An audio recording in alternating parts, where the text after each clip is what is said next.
Apakah PPT sudah terlihat? Sudah. Baik, saya mulai ya. Assalamualaikum warahmatullahi wabarakatuh.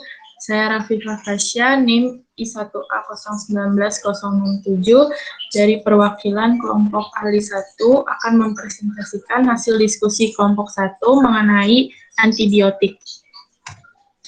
Pengertian dari antibiotik. Antibiotik adalah zat kimia yang dihasilkan oleh fungi dan bakteri yang mempunyai khasiat mematikan atau menghambat pertumbuhan kuman, sedangkan toksisitasnya pada manusia relatif kecil.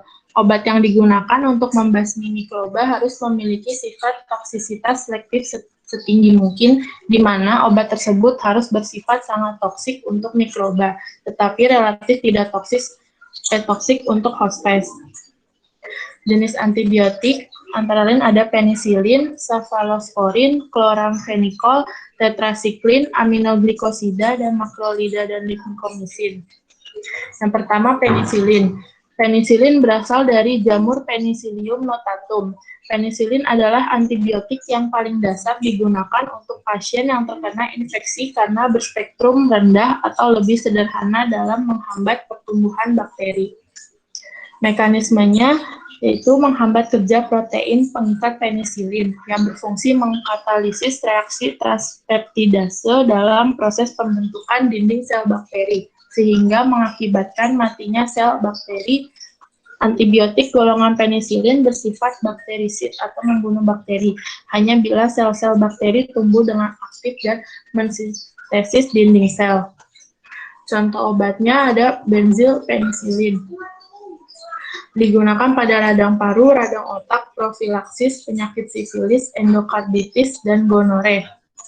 Lalu ada ampicillin, digunakan pada infeksi saluran nafas, saluran cerna, saluran kemih, kulit, gonore, dan infeksi pada bagian lunak seperti otot. Yang ketiga ada amoxicillin, mempunyai aktivitas yang sama dengan ampicillin. Lalu efek samping obat.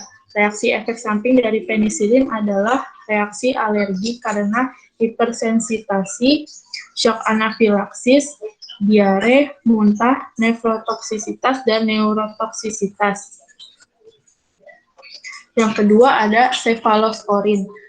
Indikasinya merupakan antibiotik spektrum luas yang digunakan untuk terapi septikemia, pneumonia, meningitis, infeksi saluran empedu, peritonitis, dan infeksi saluran urin. Cefalosporin untuk mengobati penyakit akibat infeksi bakteri seperti otitis media, pneumonia, meningitis, infeksi kulit, infeksi ginjal, tulang, tenggorokan, dan infeksi menular seksual seperti gonore. Mekanismenya, tujuan utama dari cefalosporin adalah menargetkan integritas dinding sel bakteri. Dengan mengganggu sintesis dinding sel, cefalosporin juga mengganggu gradien osmotik yang diperlukan untuk mempertahankan integritas struktural mikroba. Saat gradien osmotik menurun, mikroba mulai membengkak dan pada akhirnya meledak atau lisis. Penggolongannya itu ada 4, yaitu generasi 1 aktif terhadap kuman gram positif tidak tahan terhadap delaktamase. Yang generasi kedua lebih aktif terhadap kuman gram negatif. Yang generasi ketiga aktivitas terhadap kuman gram negatif lebih kuat dan lebih luas meliputi Pseudomonas dan bakteroid. Generasi yang keempat sangat resisten terhadap beta-laktamase dan cefepim sangat aktif terhadap Pseudomonas.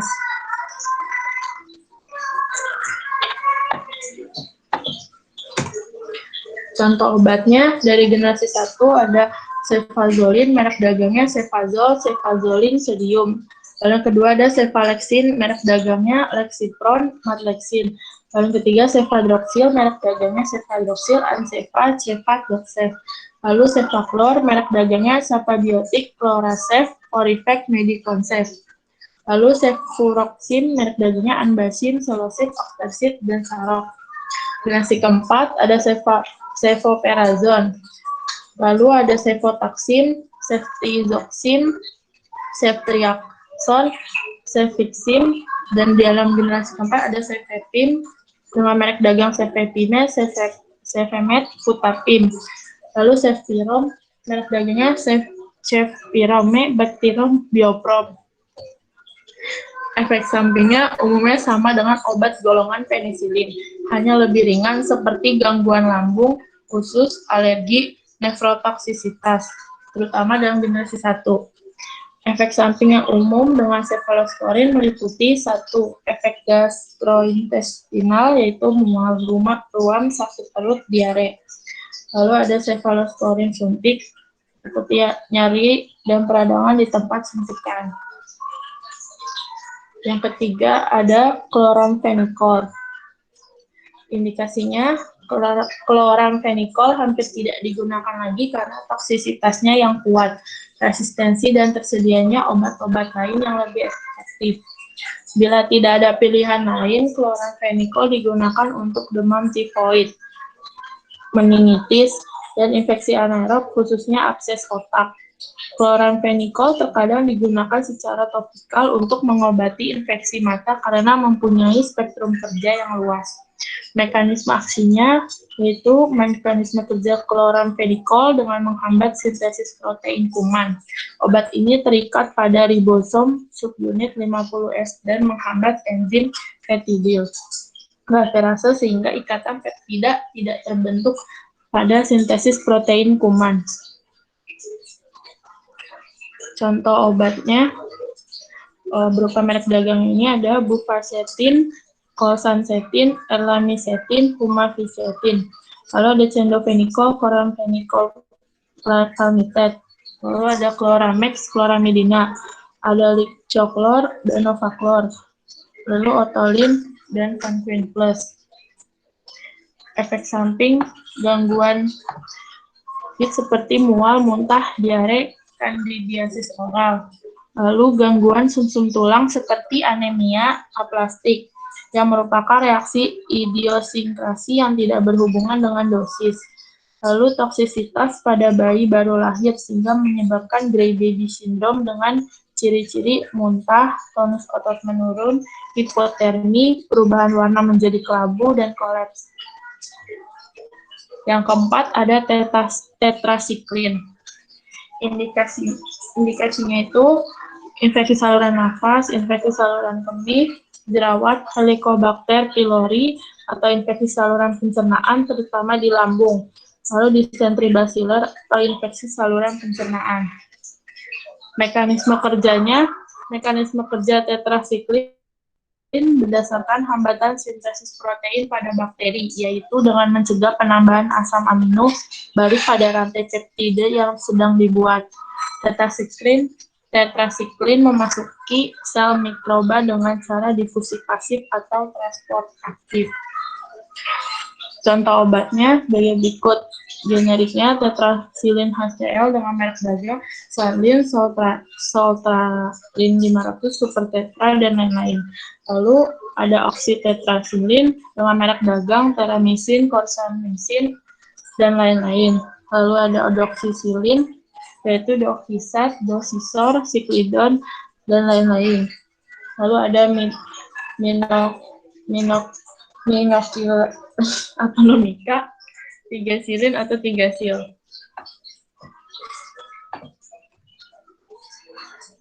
Efek sampingnya pada penggunaan tetrasiklin secara oral itu ada mual, muntah, suprainfeksi, dan lain-lain. Efek lainnya penyerapan pada tulang dan gigi yang baru terbentuk sehingga dapat menyebabkan kelainan bentuk dan hambatan pertumbuhan.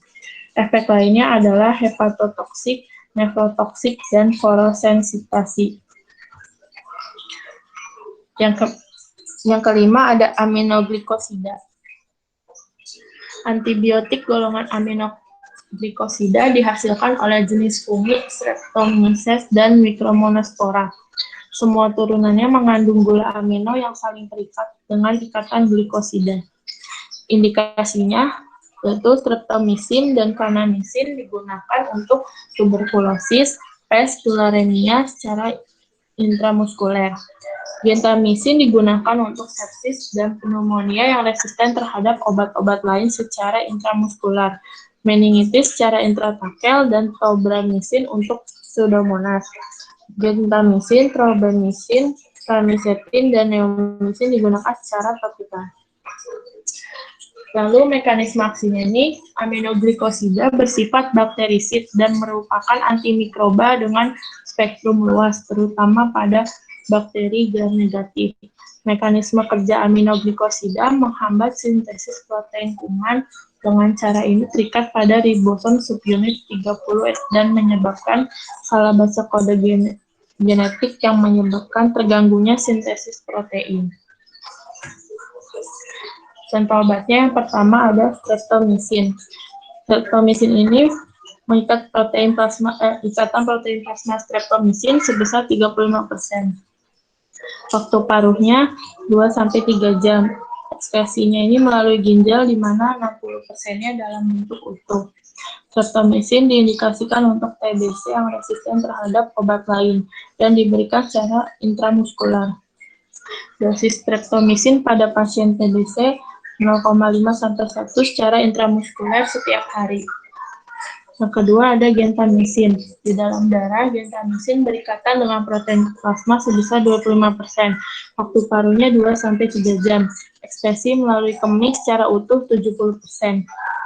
Gentamisin diindikasikan untuk infeksi Pseudomonas, Proteus, dan Staphylococcus yang resisten terhadap penisilin dan methicillin.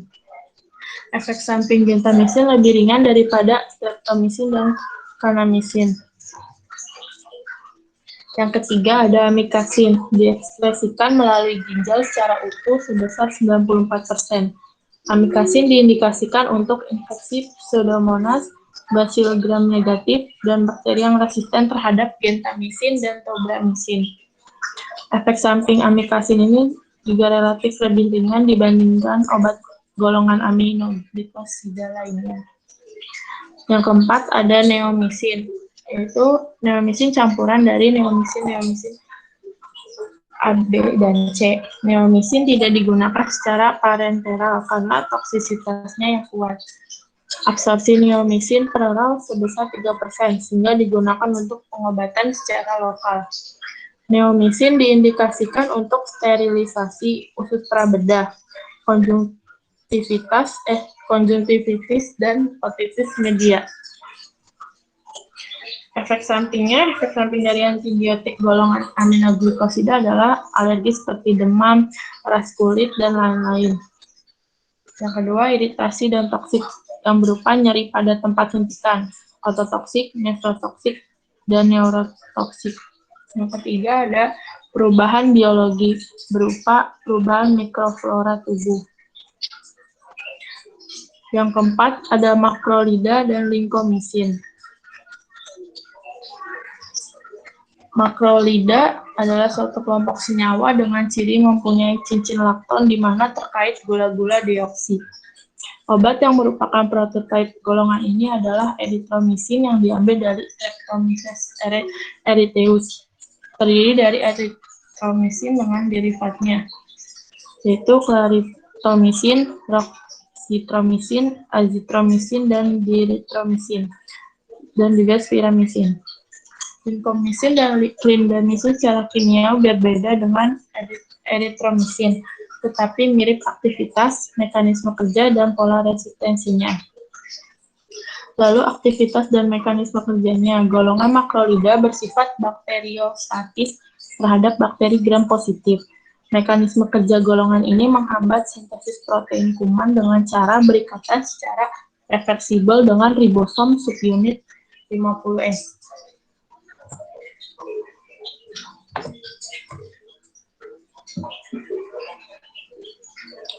Lalu yang pertama ada eritromisin. Dirusak asam lambung sehingga diberikan dalam bentuk salut enterik atau dalam bentuk ester stearat atau suksinat. Lalu absorpsi eritromisin baik dan terjadi pada usus kecil. Adanya makanan akan mengganggu absorpsi eritromisin. Eritromisin terdistribusi baik ke berbagai cairan tubuh kecuali pada otak dan cairan cerebrospinal. Waktu paruhnya itu 1,5 jam. Ekspresi eritromisin sebagian besar melalui hati. Ini ada struktur kimia dari eritromisin. Kegunaan dari eritromisin ini, pilihan pertama pada infeksi paru yang disebabkan oleh Legionella pneumophila, Mycoplasma pneumonia. Selain itu, eritromisin diindikasikan untuk infeksi usus yang disebabkan Campylobacter jejuni, infeksi saluran nafas, kulit, dan lain-lain. Eritromisin merupakan pilihan kedua bila terdapat resistensi dan hypersensitivitas pada obat-obat golongan penisilin. Efek samping dari eritromisin ini yaitu gangguan saluran cerna, nyeri kepala, reaksi kulit, gangguan fungsi hati, dan pada dosis tinggi dapat menimbulkan ketulian yang reversibel bila obat dihentikan. Eritromisin dapat meningkatkan toksisitas karbamazepin, kortikosteroid, siklosporin, digoxin, warfarin, terfenadin, astemizol, dan teofilin karena menghambat aktivitas cytokrom P450 di hati. Kombinasi dengan terfenadin dan astemizol menyebabkan aritmia jantung. Eritromisin relatif aman diberikan selama kehamilan dan laktasi. Dosisnya ini, dosis dari oral eritromisin bersasterat atau estolet adalah 0,25 sampai 0,5 gram setiap 6 jam. Dosis eritromisin etilsuksinat adalah 0,4 sampai 0,6 gram setiap 6 jam. Yang kedua ada azitromisin. Azitromisin diabsorpsi cepat dalam saluran cerna, namun absorpsinya terganggu bila diberikan bersama makanan. Ini terdistribusi dengan baik pada jaringan dan sel fagosit. Waktu paruhnya itu 1 jam. Azitromisin diindikasikan pada infeksi saluran nafas, kulit, otot, infeksi saluran kemih, dan juga infeksi Mycobacterium avium pada pasien HIV. Dosisnya sekitar 250 sampai 1000 mg per hari. Yang ketiga ada spiramisin. Absorpsi dari spiramisin pada penggunaan oral tidak konstan. Di dalam darah, spiramisin berikatan dengan protein plasma sebesar 30%. Waktu paruh dari spiramisin 4-8 jam tergantung dari dosis.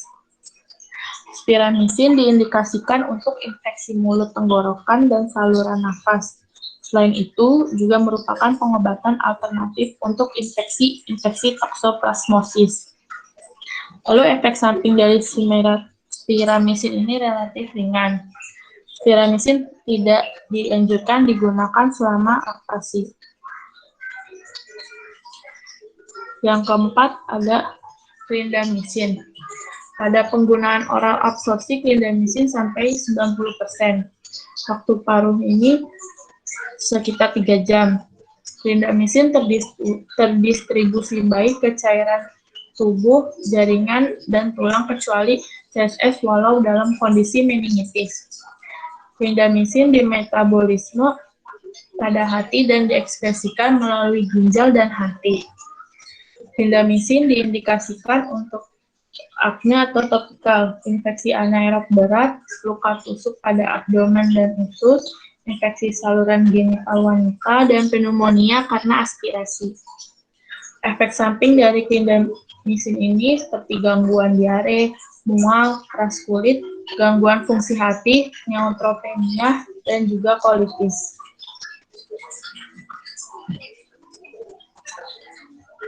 Sekian presentasi dari perwakilan kelompok 1. Lalu terima kasih atas perhatiannya. Karena keterbatasan waktu, mungkin bisa dicukupkan dan dilanjutkan ke kelompok selanjutnya.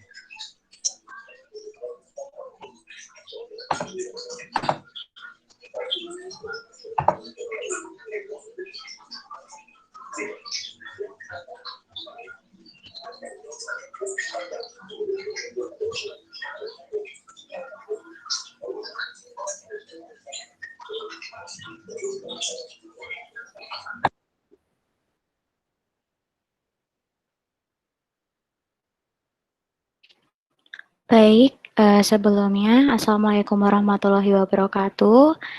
Perkenalkan, saya Yolanda Aritya Putri selaku perwakilan dari kelompok ahli 2 akan memaparkan hasil diskusi kelompok kami mengenai materi antipiretik, analgesik, dan antiinflamasi. Langsung saja, yang pertama mengenai antipiretik. Antipiretik adalah obat untuk menurunkan panas. Dapat menurunkan panas karena dapat menghambat prostaglandin pada CNS atau susunan saraf pusat. Obat ini menurunkan suhu tubuh hanya pada keadaan demam dan tidak berefektif pada orang normal. Namun, pemakaian obat golongan ini tidak boleh digunakan secara rutin karena bersifat toksik. Demam ini merupakan tanda adanya kenaikan set point di hipotalamus akibat infeksi atau adanya ketidakseimbangan antara produksi dan pengeluaran panas. Untuk mekanisme aksinya, secara umum, mekanisme obat antipiretik ini bekerja dengan menghambat produksi prostaglandin di hipotalamus anterior yang mengikat sebagai respon adanya pirogen endogen. Antipiretik digunakan untuk membantu mengembalikan suhu set point ke kondisi normal dengan cara menghambat sintesa dan pelepasan prostaglandin E2. Lalu untuk contoh obatnya ada paracetamol dan ibuprofen. Obat paracetamol biasanya digunakan untuk meredakan panas, merupakan salah satu contoh obat bebas, dan obat golongan ini termasuk obat yang relatif paling aman digunakan karena dapat diperoleh tanpa resep dokter. Selain di apotek, dapat juga diperoleh di warung atau toko terdekat dan pelayanan kesehatan lainnya. Contoh sediaannya ada paracetamol, biogesic, bodrek, itramol, pamol, panadol, stanmol, dan tenpra. Untuk ibuprofen sendiri, termasuk ke dalam jenis obat analgesik dan juga antipiretik non-steroid. Obat ini bisa digunakan sebagai obat sakit kepala, mengurangi sakit otot, menurunkan demam, nyeri head, selesma, flu, dan sakit selepas pembedahan. Biasanya dijual dengan merek dagang Advil, Motrin, Nuprin, dan Brufen. Untuk efek sampingnya, yang biasa ditemukan yaitu gatal, ruam kulit, sakit perut, mah, kembung, telinga berdengung. Selain itu, apabila obat antipiretik jangka panjang digunakan, itu dapat mengakibatkan kerusakan hati. Selanjutnya, berlanjut ke analgesik. Analgesik ini berfungsi sebagai anti demam sekaligus anti nyeri. Obat ini dapat digunakan untuk meredakan nyeri akibat radang sendi, cedera, sakit gigi, sakit kepala, sekaligus dapat mengatasi demam. Untuk mekanisme aksinya, yang pertama ada analgesik non-opioid atau perifer. Obat-obatan yang tergolong dalam kelompok ini memiliki target aksi pada enzim, yaitu enzim siklosigenase atau COX, yang berperan dalam sintesis mediator nyeri, salah satunya prostaglandin. Mekanisme umum dari analgesik jenis ini adalah mengeblok pembentukan prostaglandin dengan jalan menginhibisi enzim COX pada daerah yang terluka atau mengurangi pembentukan mediator nyeri. Yang kedua, ada analgesik opioid. Mekanisme kerja utama golongan ini adalah dengan menghambat enzim sikloogegenase dalam pembentukan prostaglandin yang dikaitkan dengan kerja analgesiknya dan efek sampingnya. Lalu untuk contoh obatnya, contoh dari analgesik non-narkotik yang pertama ada paracetamol atau acetaminophen. Paracetamol ini digunakan untuk mengatasi nyeri tingkat ringan hingga sedang, seperti sakit kepala. Obat ini biasanya dikonsumsi hanya saat dibutuhkan saja, tapi penderita nyeri kronis juga bisa meminumnya secara rutin dalam dosis tertentu. Lalu ada obat antiinflamasi non-steroid. Obat ini yang digunakan untuk mengatasi nyeri tingkat ringan hingga sedang dan disertai peradangan. Contohnya seperti ibuprofen, naprofen, aspirin, dan asamefenamat. Lalu untuk contoh dari obat analgesik narkotik, yang pertama ada opioid, itu yang digunakan untuk mengatasi nyeri tingkat menengah hingga berat, misalnya pada pasien pasca operasi atau untuk mengatasi nyeri akibat penyakit kanker. Contoh obat-obatannya seperti kodein, tramadol, dan oksikodon. Untuk efek sampingnya, yang pertama yaitu efek samping dari parasetamol itu biasanya adanya reaksi alergi berupa ruam dan juga bengkak pada kulit. Lalu wajah dapat tampak memerah, denyut jantung dan tekanan pada darah menurun pada pemberian parasetamol melalui suntikan. Lalu penurunan jumlah sel darah putih dan trombosit. Pada kasus overdosis dapat menimbulkan kerusakan hati dan ginjal sehingga berakibat fatal. Lalu untuk efek samping dari non-steroid anti-inflammation drugs atau obat anti-inflamasi itu dapat berupa sakit perut, luka pada lambung, dan rasa perih karena kenaikan asam lambung.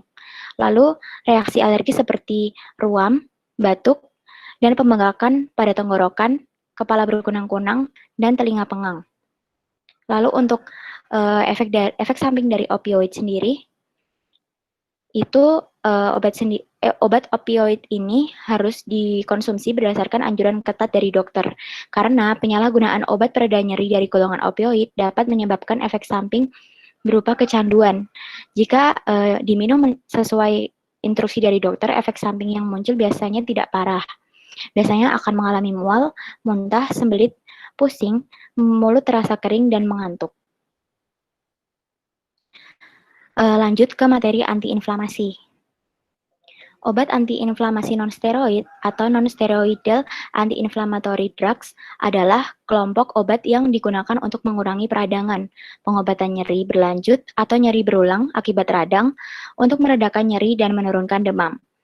Nah, obat antiinflamasi non-steroid ini diindikasikan untuk sakit kepala, nyeri, menstruasi, kesleo, atau nyeri sendi, dan juga peradangan lainnya. Untuk mekanisme aksinya, obat antiinflamasi non-steroid ini bekerja melalui penghambatan enzim siklooksigenase atau COX, dan ada dua enzim isoenzim COX, keduanya memainkan peran biologis yang sangat berbeda. Untuk yang pertama, enzim ini merangsang prostaglandin yang diperlukan untuk melindungi mukosa lambung. Lalu, enzim yang kedua ini merangsang sintesis prostaglandin yang berkontribusi terhadap nyeri peradangan. Untuk penghambatan enzim siklooksigenase yang pertama ini bertanggung jawab untuk sebagian besar efek samping seperti efek samping kepada gastrointestinal, seperti peningkatan risiko pendarahan dan juga efek samping ginjal dan kardiovaskular. Lalu untuk manfaat terapeutik dari obat antiinflamasi non-steroid ini muncul terutama melalui penghambatan enzim siklooksigenase yang kedua. Meskipun ada beberapa tingkat tumpang tindih antara kedua isoform, kebanyakan obat antiinflamasi non-steroid ini bekerja melalui penghambatan reversibel non-selektif dari kedua isoform enzim.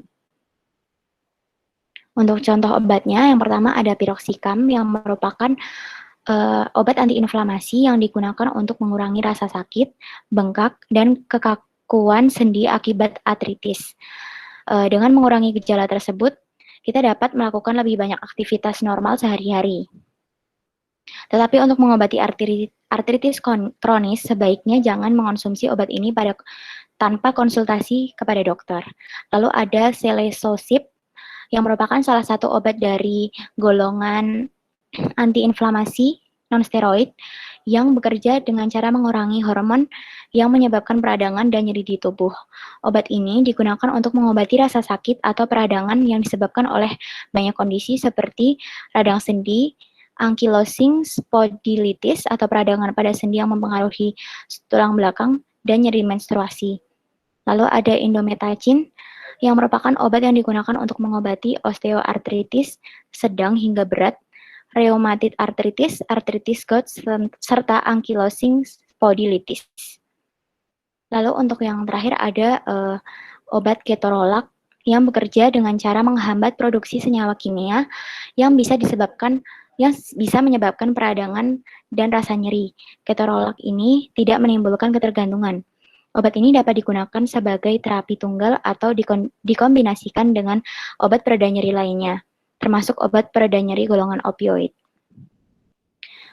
Untuk efek sampingnya sendiri, yang pertama dari piroxicam tadi dapat menyebabkan perut kembung dan sakit mah, mual dan muntah, kehilangan nafsu makan, konstipasi atau diare. Lalu untuk obat selesosip itu dapat menyebabkan pusing, perut kembung, sakit mah, mual, muntah, diare maupun sembelit. Sedangkan untuk obat indometasin dapat menyebabkan sakit perut, mual dan muntah, diare, penyakit asam lambung, dispepsia, sakit kepala atau pusing dan mengantuk. Sedangkan untuk efek samping dari obat ketorolak ini dapat menyebabkan sakit perut, mual dan muntah, peningkatan tekanan darah, serta mulut yang kering. Baiklah, sekian presentasi dari saya yang mewakili kelompok 2 mengenai materi tadi. Untuk selanjutnya bisa dilanjutkan kelompok selanjutnya. Kurang lebihnya mohon maaf. Wassalamualaikum warahmatullahi wabarakatuh.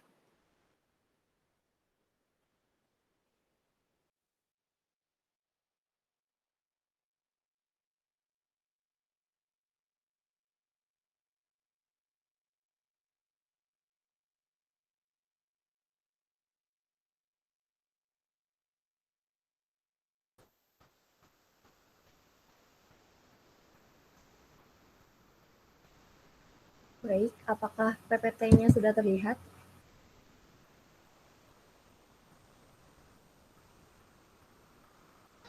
Belum. Oke, sebentar.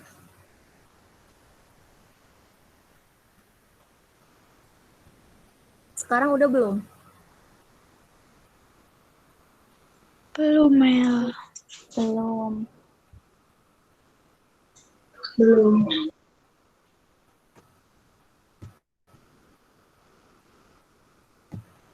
Belum ada juga. Belum.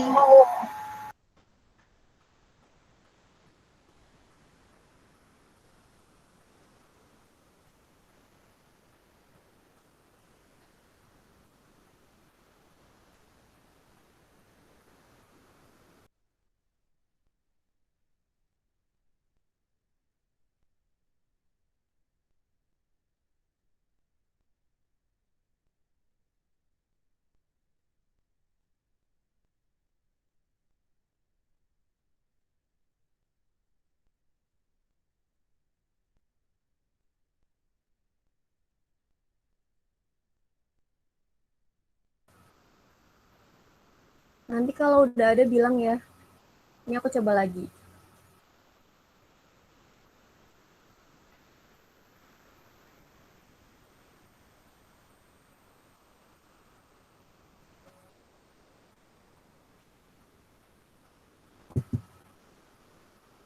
Udah ada belum?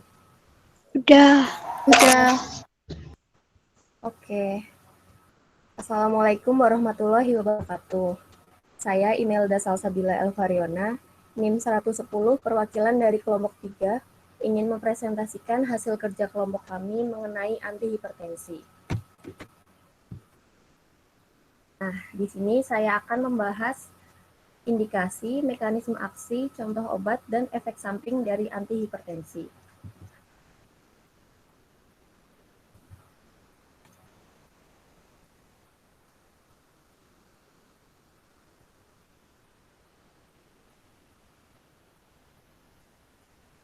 Materi yang pertama yaitu indikasi.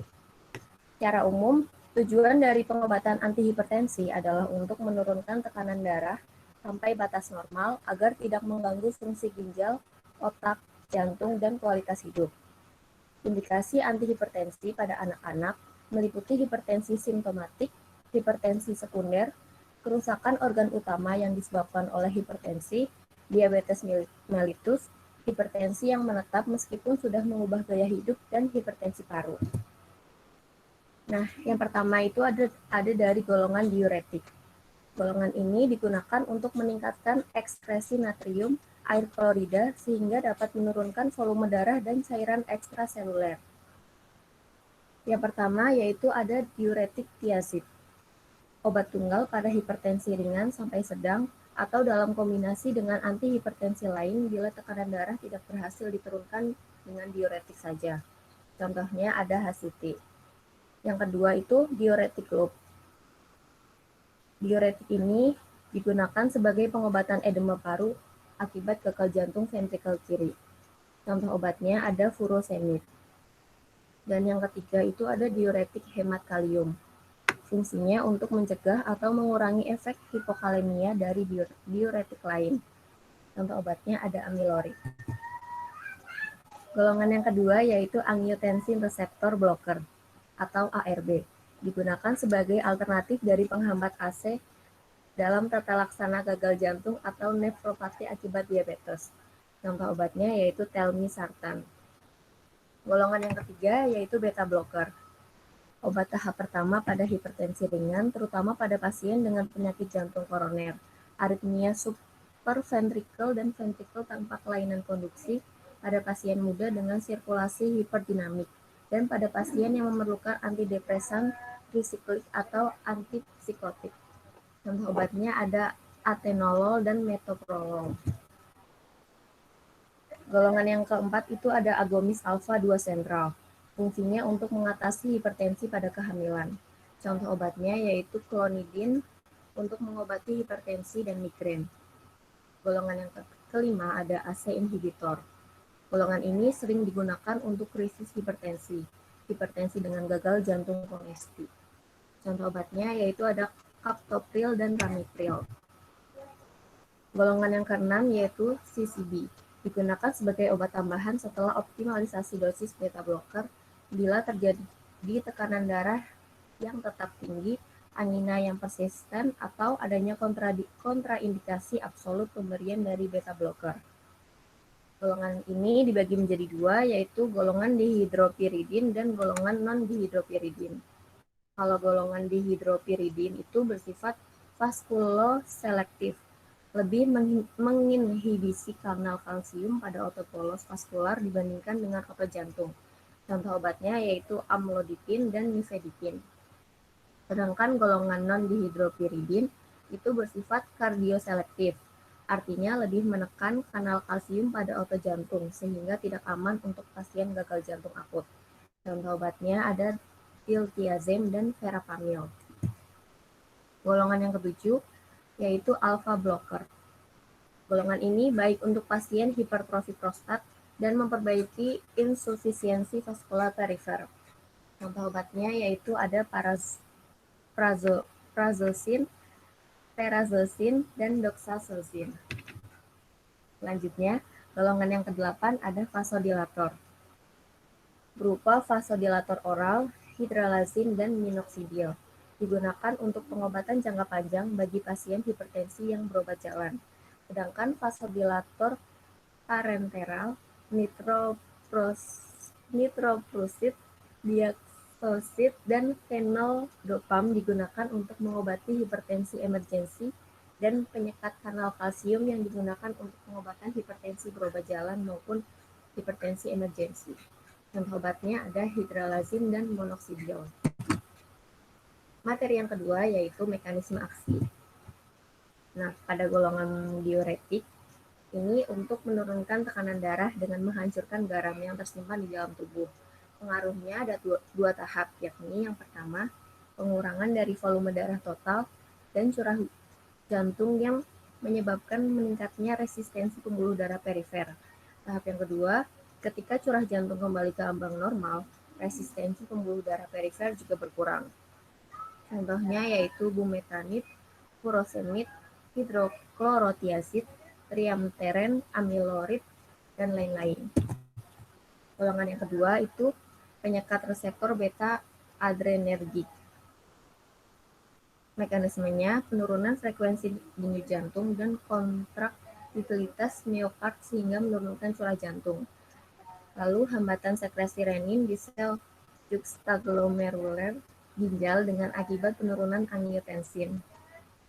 Kemudian efek sentral yang mempengaruhi aktivitas saraf simpatik, perubahan pada sensitivitas baroreseptor, perubahan neuron adrenergik perifer, dan peningkatan biostensis prostaksilin.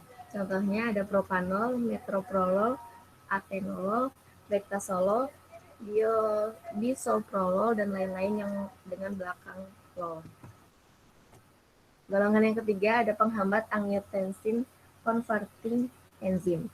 Secara langsung menghambat pembentukan angiotensin 2 dan pada saat yang bersamaan meningkatkan jumlah bradikinin. Hasilnya berupa vasokonstriksi yang berkurang akibat natrium dan retensi air sehingga meningkatkan vasodilatasi. Contohnya ada captopril, benazepril, fosinopril, moexipril, quinapril, dan lisinopril. Yang keempat, sebagai penghambat reseptor angiotensin. Inhibitor kompetitif dan reseptor angiotensin 2 pengaruhnya lebih spesifik daripada angiotensin 2 dan mengurangi atau sama sekali tidak ada produksi maupun metabolisme bradikinin. Contohnya, losartan, valsartan, kandesartan, irbesartan, telmisartan, eprosartan, dan zolosartan. Selanjutnya ada antagonis kalsium. Untuk menghambat influx kalsium pada sel otot polos, pembuluh darah, dan miokard. Di pembuluh darah, antagonis kalsium terutama menimbulkan relaksasi arteriol, sedangkan vena kurang dipengaruhi. Penurunan resistensi perifer ini sering diikuti efek takikardia dan vasokonstriksi, terutama bila menggunakan golongan obat dihidrogen. Contohnya ada amlodipin, diltiazem, verapamil, dan nifedipin. Nah, materi selanjutnya itu ada contoh obat. Yang pertama dari golongan diuretik tiazid, ada klorotiazid dan hasiti. Kemudian dari golongan diuretik loop ada bumetadin dan furosemid. Lalu dari golongan diuretik hemat kalium, contohnya ada amilorid dan triamteren. Yang keempat, dari golongan ARB ada telmisartan dan valsartan. Selanjutnya dari beta blocker, contohnya ada obat atenolol dan metoprolol. Yang keenam ada dari golongan AC, yaitu captopril dan fosinopril. Lalu dari golongan CCB dihidropiridin ada amlodipin dan isardipin. Kemudian dari golongan CCB non-dihidropiridin ada diltiazem dan verapamil. Selanjutnya dari golongan alpha-1 blocker, contoh obatnya doxazosin dan prazosin. Kemudian dari golongan sentral agonis, alpha dan perifer antagonis adrenergic, itu ada klonidin dan metildopa. Ini contoh dari direct vasodilator, yaitu minoxidil dan hidralazin. Kemudian, efek samping dari antihipertensi. Yang pertama, sering buang air kecil. Antihipertensi jenis diuretik, cara kerjanya memang membuang kelebihan air dari garam dan tubuh. Maka, frekuensi buang air kecil menjadi lebih sering. Contoh diuretik dengan nama generik adalah bumetianib, spironolakton, furosemid, theophylline, dan semua jenis talazid. Yang kedua ada gangguan irama jantung. Gangguan irama jantung biasanya disebabkan dari obat hipertensi jenis beta blocker yang membuat detak jantung lebih cepat atau lebih lambat. Contoh obat dari golongan beta blocker agar mudah diingat umumnya diakhiri dengan lol seperti acebutolol, atenolol, betasolol, bisoprolol, dan lain-lain. Efek samping yang ketiga itu ada batuk. Batuk itu efek samping dari golongan obat ACE inhibitor. Cara kerja obat tekanan darah ini itu memblokir pembentukan hormon yang menyebabkan pembuluh darah menyempit. Contoh obat dari golongan ACE inhibitor umumnya diakhiri dengan pril, misalnya enalapril, ramipril, quinapril, perindopril, lisinopril, dan benazepril. Efek samping selanjutnya itu ada pusing. Pusing adalah keluhan yang kerap diutarakan pengguna obat antihipertensi angiotensin 2 reseptor blocker. Obat tekanan darah tinggi dari kelas ini bekerja dengan melindungi pembuluh darah dari hormon yang menyebabkan pembuluh darah menyempit. Nah, obat antihipertensi dari golongan ARB memiliki nama dengan akhiran tan, misalnya losartan, irbesartan, valsartan, sartan, olmesartan, telmisartan, dan eprosartan. Selanjutnya, efek samping yang sering terjadi lagi antara lain bengkak di kaki. Amlodipin adalah antihipertensi yang bisa menyebabkan bengkak kaki atau edema, berasal dari golongan CCB. Selain amlodipin, obat antihipertensi dari golongan CCB itu ada pipridil, cilnidipin, felodipin, isradipin, nicardipin, nifedipin, dan lain-lain. Selanjutnya yaitu antihipertensi juga bisa menyebabkan diare. Direct renin inhibitor bekerja dengan cara mencegah enzim renin yang memicu tekanan darah tinggi sehingga tekanan darah menurun. Obat darah tinggi umumnya menimbulkan efek samping seperti diare, batuk pusing, dan sakit kepala. Contoh obat direct renin inhibitor adalah aliskiren. Nah, antihipertensi ini juga dapat menyebabkan insomnia. Obat angiotensin converting enzyme atau AC inhibitor adalah obat darah tinggi yang bekerja dengan menurunkan produksi angiotensin yang merupakan penyebab pembuluh darah menyempit. Obat hipertensi jenis ini menyebabkan efek samping berupa insomnia atau gangguan tidur. Contoh obatnya yaitu captopril, enalapril, ramipril, dan lain-lain. Baik, sekian presentasi dari kelompok kami. Kurang lebihnya mohon maaf. Wassalamualaikum warahmatullahi wabarakatuh.